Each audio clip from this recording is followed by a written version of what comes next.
Nadie en el concesionario de autos de lujo imaginaba que esa mañana como estaba a punto de convertirse en una lechen que jamás olvidarían. El sol brillaba sobre los ventanales de cristal que exhibían Ferraris, Bentleys y Lamborghinis como si fueran joyas de museo. Cada detalle gritaba riqueza, poder y estatus. Y en medio de ese mundo de trajes caros y tacones de diseñador, una mujer sencilla cruzó la puerta con paso tranquilo, sin saber que su dignidad estaba a punto de ser pisoteada. Su nombre era Lucía. Vestía jeans gastados, una blusa blanca sin marca, el cabello recogido en una cola de caballo sencilla. No lavaba maquillaje llamativo ni joyas costosas. Parecía una mujer común, y eso fue exactamente lo que la condenó en ese lugar donde solo el dinero hablaba. Lucía entró sin arrogancia, observando los autos con admiración genuina. Sus ojos se detuvieron en un elegante automóvil de color negro profundo, un modelo exclusivo exhibido sobre una plataforma giratoria. No era para ella. Era para su hermana, quien acababa de superar una enfermedad grave. Ese regalo era su forma de decirle, sobreviviste, ahora viva lo grande. Y Lucía estaba dispuesta a pagar cada centavo. Pero antes de que pudiera preguntar por el precio, una voz cargada de desprecio la interrumpió. Señora, este no es un museo, dijo un vendedor alto, con traje caro y sonrisa falsa. Estos vehículos comienzan en $300,000. Otros empleados saltaron risitas disimuladas. Algunos clientes voltearon a mirarla como si fuera una intrusa. El mensaje era claro, no perteneces aquí. Lucía sintió como la sangre le subía al rostro. No por vergüenza, sino por la humillación descarada. Aun así, respiró hondo y habló con calma. Solo quiero información sobre ese modelo, dijo señalando el auto. El vendedor la miró de arriba abajo, con burla. Meyer, con todo respeto, dijo enfatizando la palabra respeto, con ironía.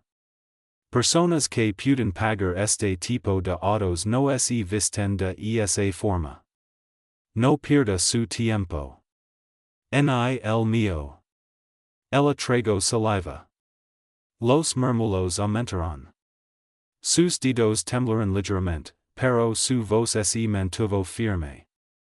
Mi dinero vale lo mismo que el de cualquier otra persona. El vendedor soltó una carcajada seca. Esto no es un mercado callejero. Aquí no vendemos sueños baratos. Le sugiero que se retire antes de que haga más el ridículo. Ese fue el golpe final. Lucía bajó la mirada por un segundo. No para rendirse, sino para contener las lágrimas que ardían de rabia en sus ojos. Camino hacia la salida sin decir una sola palabra. Detrás de ella, las risas y los susurros la persiguieron como cuchillos invisibles clavándose en su espalda. Afuera, el aire le golpeó el rostro. Ali, en la acera, dejó caer las lágrimas que había retenido con tanta fuerza. No la raba por el desprecio hacia ella. La raba por todas las personas que, como ella, habían sido juzgadas solo por su apariencia. Sacó su teléfono. Dudó unos segundos, y finalmente llamó al único hombre que siempre la miraba con orgullo, sin importar cómo se vistiera. Amor, dijo con la voz rota. Hoy me sacaron de un concesionario como si no valiera nada. Hubo un silencio al otro lado de la línea. Un silencio peligroso. ¿Dónde fue eso? Preguntó la voz grave de su esposo. Lucía se secó las lágrimas. No importa, solo quería escuchar. Pero para él, sí importaba. Why mucho? Porque Lucía no era solo una mujer sencilla. Era la esposa de uno de los empresarios más poderosos del país. Y al día siguiente, ese concesionario descubriría exactamente con quién se metieron. Y esa misma noche, Lucía no pudo dormir. Las palabras del vendedor se repiten en su mente como un eco cruel. Aquí no vendemos sueños baratos. Cada sílaba lo ardía en el pecho. No por el auto. No por el dinero. Sino por algo mucho más profundo, la forma en que la habían reducido a nada frente a desconocidos. Aun así, no le contó todos los detalles a su esposo. No porque quisiera protegerlo, sino porque temía lo que él sería capaz de hacer. Su esposo, Alejandro, no era un hombre común. Había construido un imperio desde cero. Empresas, inversiones, propiedades en varios países. Su nombre no aparecía en revistas por casualidad. Donde él caminaba, el poder se inclinaba. Y cuando alguien tocaba a Lucía, no tocaba solo a una mujer sencilla. Tocaba su mundo entero. Alejandro colgó el teléfono esa noche sin decir mucho. Pero sus ojos, oscuros y serenos, ya no reflejaban calma. Reflejaban decisión. A la mañana siguiente, el concesionario abrió como siempre. El mismo brillo en los autos. El mismo ambiente de exclusividad. El mismo vendedor arrogante ajustándose la corbata frente al espejo, convencido de que el día anterior solo había sido una anécdota divertida. Entre risas, les contaba a sus compañeros como había espantado una mujer que claramente no tenía en I para un taxi. Hay gente que no entiende su lugar, decía con suficiencia. A los 10 en punto, la calle frente al concesionario quedó extrañamente en silencio. El tráfico se detuvo por unos segundos. Los empleados miraron hacia afuera por simple curiosidad. Y entonces lo vieron. Un Rolls Royce Phantom, negro, impecable, con detalles cromados brillando bajo el sol, avanzaba lentamente como si el mundo se apartara para dejarlo pasar. El motor no rugía, imponía respeto. ¿De quién es ese? Murmuró alguien. El auto se detuvo justo frente a la entrada principal. Ningún cliente común llegaba en algo así. Los murmullos se transformaron en nervios. El vendedor arrogante sintió un nudo en el estómago sin saber por qué. El chofer bajó primero. Abrió la puerta trasera con una precisión impecable. Y de ese lado descendió. Lucía. La misma mujer sencilla. Esta vez vestía igual de simple. Sin joyas. Sin marcas. Sin extravagancia. Pero su postura era distinta. Sus pasos eran firmes. Su mirada tranquila. Atrás de ella, del otro lado del vehículo, bajo un hombre alto, elegante, con traje oscuro perfectamente ajustado. El mismo pareció tensarse. Alejandro no levantó la voz. No sonrió. No hizo un solo gesto innecesario. Solo caminó junto a su esposa hacia la entrada del concesionario. El vendedor los vio entrar, y algo en su interior le gritó que su mundo estaba a punto de romperse. Lucía se detuvo frente a él. Buen día, dijo con calma. Usted me pidió que me retirara. El silencio cayó como una bomba. Alejandro dio un paso al frente. Hoy, dijo con voz serena, venimos a comprar ese auto. El rostro del vendedor se volvió pálido. La humiliación estaba a punto de cambiar de dueño. El concesionario entró pericia contener la respiración. El vendedor, que el día anterior se había reído sin pudor, ahora no encontraba palabras. Sus ojos iban de Lucía al hombre elegante que estaba a su lado, intentando unir países que ya era demasiado tarde en caer. Señor, yo, balbució. Si hubo algún malentendido Alejandro levantó la mano, pidiendo el silencio sin necesidad de elevar la voz. Su calma era más intimidante que cualquier grito. No hubo un malentendido, dijo con frialdad. Hubo desprecio. Algunos clientes comenzaban a grabar con sus teléfonos. Los empleados miraban desde lejos, paralizados. El mismo lugar que el día anterior había sido escenario de risas ahora estaba cubierto por una tensión que se podía cortar con cuchillo. Lucía caminó despacio hasta el auto que la había ilusionado desde el primer día. Pasó su mano por la carrocería con suavidad. Este es el que quiero comprar, dijo. En efectivo. El vendedor tragó saliva. Por supuesto, claro que sí, ahora mismo preparo los documentos. Pero antes de que pudiera moverse, una voz firme sonó desde el fondo del salón. Un momento. Era el gerente general del concesionario. Un hombre de edad, traje gris, ojos atentos. Se había enterado del Rolls Royce esperando afuera y del revuelo repentino. Había decidido intervenir. Disculpen la interrupción, dijo mirando a Alejandro. Soy el gerente. ¿Podría saber con quién tengo el honor? Alejandro sacó lentamente una tarjeta negra de su bolsillo y la puso sobre el mostrador. El gerente la tomó, la leyó, y su rostro cambió de color. Sus labios temblaron. Alejandro Montenegro? Susurró. El del Grupo Montenegro? Alejandro asintió sin orgullo, sin soberbia. Un murmullo de asombro explotó entre los presentes. Algunos clientes abrieron los ojos con incredulidad. El vendedor sintió que las piernas le falaban. El nombre era imposible de no conocer. Bancos, constructoras, hospitals, fundations, todo levaba ese apellido. El gerente enderezó la espalda de inmediato.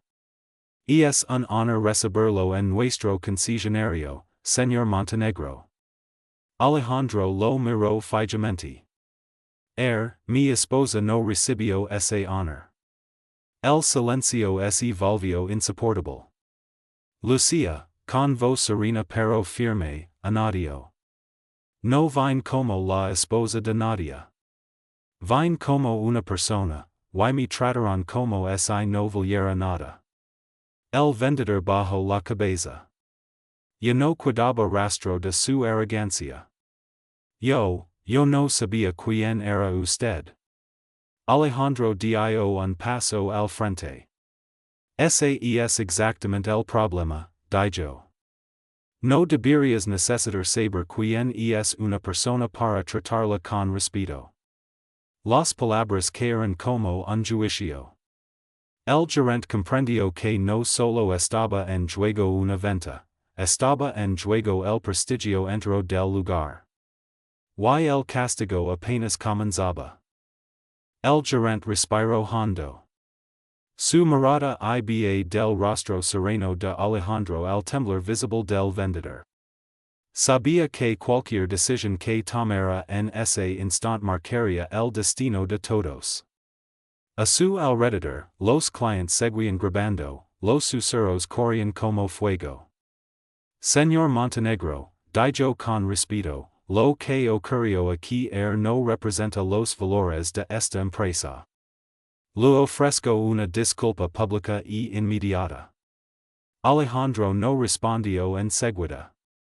Miró a Lucía. Ella asincio lentamente, dando permiso para seguir. Las disculpas no borran la dignidad paisateta, contesto el, pero pueden ser el primer paso para hacerse responsable. El gerente giro hacia el vendedor. Es verdad todo lo que dijeron? Pregunto con voz dura. El vendedor tragó saliva. Yo, solo estaba, haciendo mi trabajo. El gerente alzó la voz. No. Tu trabajo es vender con respeto, no humillar a las personas. Un silencio tenso cayó sobre todos. Estás despedido, dijo finalmente. Entrega tu gafete ahora mismo. El vendedor quedó inmóvil, como si no hubiera entendido. ¿Qué? Señor, por favor, fue solo un error. No fue un error, intervino Lucia. Fue una elección. Los ojos del vendedor se llenaron de lágrimas. Su mundo se derrumbaba frente a decenas de testigos. Entregó su gafete con manos temblorosas y, sin levantar la vista, caminó lentamente hacia la salida que el día anterior ella misma había cruzado humillada. Pero aún faltaba algo más. Alejandro miró al gerente directamente. Mi esposa seguirá comprando el auto, dijo. Pero no como un favor. Como un acto de justicia. Por supuesto, respondió el gerente con voz firme. Y además, el vehículo será entregado con un descuento completo del 30%, en nombre del concesionario, como disculpa formal. Lucia abrió los ojos sorprendida.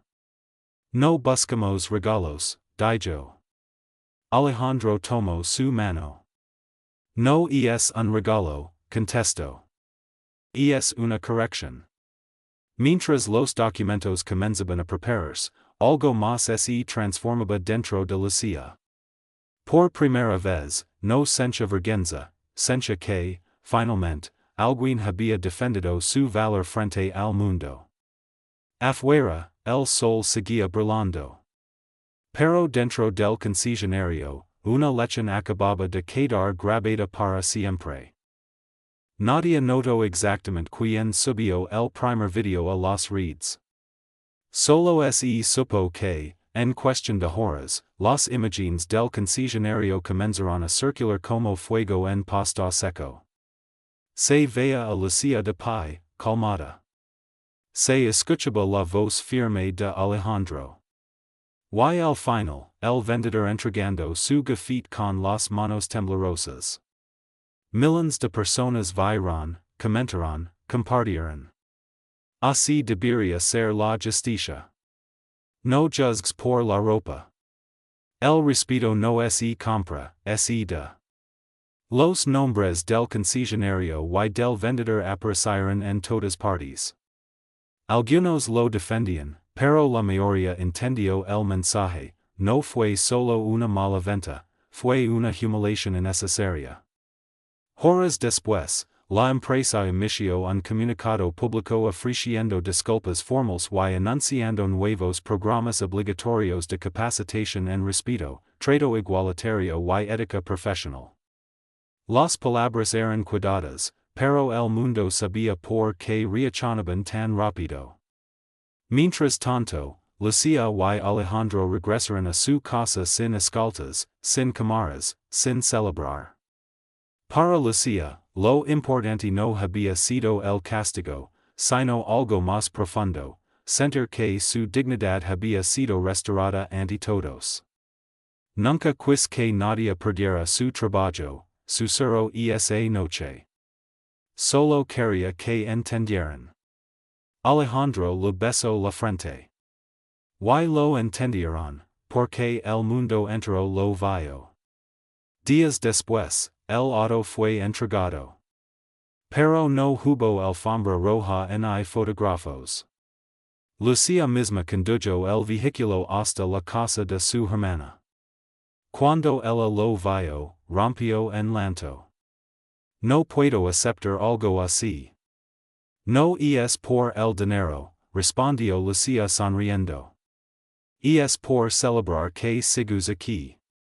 En otro punto de la ciudad, el vendedor despedido observaba su teléfono en silencio, leyendo su nombre en miles de comentarios. Por primera vez, comprendía el impacto real de sus palabras. Aquello no había sido solo un mal día. Había sido una herida que ahora entendía demasiado tarde. Y en medio de todo ese ruido, un mensaje claro se mantenía intacto. La grandeza no siempre es vista de lujo. Semanas después del incidente, el mundo ya había seguido adelante, pero algo había cambiado de forma silenciosa y profunda. En el concesionario, nada volvió a ser igual. Los vendedores ahora miraban a cada cliente con otros ojos. Ya no buscaban marcas, relojes o autos de legada. Buscaban personas. Porque todos sabían que cualquier rostro sencillo podía esconder una historia que merecía respeto. Lucia, por su parte, también había cambiado. No en su manera de vestir. No en su estilo sencillo de vivir. Sino en su forma de mirar el dolor de otros. Empezó a visitar centros comunitarios, a hablar con mujeres que también habían sido ignoradas, humilladas, subestimadas. No les hablaba de riqueza. Les hablaba de valor. No permiten que nadie les quite su dignidad, les decía. No importa lo que creen que valen, ustedes valen más. Alejandro la observaba desde la distancia, sin cámaras, sin discursos públicos. Para él, ese era el verdadero triunfo. Ver a su esposa convertir una herida en fuerza para sanar a otros. En otro rincón de la ciudad, el ex vendedor comenzaba de nuevo. Ningún concesionario quiso contratarlo al principio. Pero encontró trabajo en un pequeño taller mecánico. Ali, en silencio, aprendió a bajar la cabeza, a escuchar, a respirar. Por primera vez en su vida, trataba a cada cliente como si su valor no dependiera de su ropa. El día que volvió a ver a Lucia fue por casualidad. Ella estaba ayudando a una mujer cuyo auto se había detenido frente al taller. Él la reconoció al instante. Las palabras se le atrajeron en la garganta. Señora, lo siento, dijo finalmente. De verdad. Lucia lo miró durante unos segundos, y asintió. Aprender también es parte del castigo, respondió con suavidad. Y siguió caminando. Aquella historia dejó de ser un escándalo. Se convirtió en un ejemplo. Un recordatorio permanente de que el poder más grande no es el dinero, sino la forma en que tratamos a quienes creemos no tener nada. Y así, sin aplausos ni titulares, Lucia y Alejandro comprendieron que la verdadera victoria no había sido comprar un auto. Había sido déspota conscientias.